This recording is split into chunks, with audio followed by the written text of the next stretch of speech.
аз рӯзҳои аввали ба қайдгирии бемории короновирус дар тоҷикистон тамоми сохторҳои шаҳри хуҷанд дар ҳамбастагӣ алайҳи ин беморӣ муборизаи беамон бурда истодаанд то ин ки он ҳарчи бештар маҳв гардад.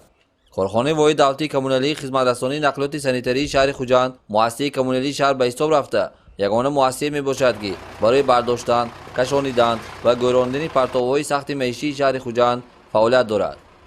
корхонаи мазкур бо мақсади пешгирӣ аз паҳншавии бемории сироятии коронавируси нави COVID-19 ва таъмини солимии шаҳрвандону мизоҷонаш ҳамарӯза дар нуқтаҳои партовҷамъкунӣ корҳои безараргардониро анҷом медиҳад. ҳадаф аз ин чорабиниҳо ҷилавгирӣ аз паҳншавии бемории сироятӣ ва беҳбуд бахшидан ба вазъи экологии шаҳр мебошад.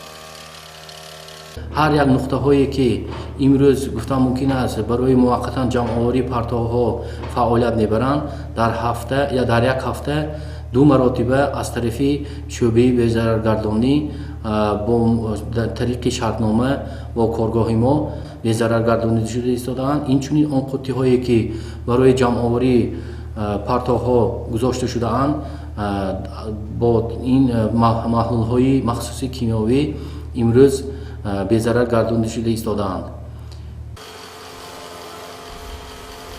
бояд қайд намуд ки коргоҳ реҷаи кори худро дар 3 баст баро монда аз ҳудуди шаҳр партовҳоро ба партовгоҳи шаҳри хуҷанд мекашонад.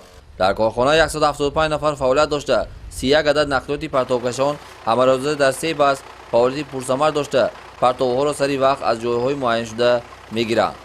ҳамарӯза партов тибқи реҷаи муайян, яъне басти аввал аз соатҳои 5:00 то 12:00, басти дуюм бо усули бонгӣ, яъне дар дохили маҳаллаҳое ки партовҷои муайян надоранд, соатҳои 8:00 то 17:00 ва басти сеюм аз 17:00 то 24:00 муқаррар шуда дар ин замонҳо партовҳо бароварда мешаванд. бо вуҷуди мушкилоти пешомада, корхонаи воҳиди давлатии коммуналии хизматрасонии нақлиёти санитарии шаҳри хуҷанд ҳамарӯза дар хизмати шаҳрвандон ва идору ташкилотҳои шаҳр қарор дошта дар самти тозаву озода ва ороста нигоҳ доштани шаҳри бостонии хуҷанд аз тамоми василаҳо истифода менамояд.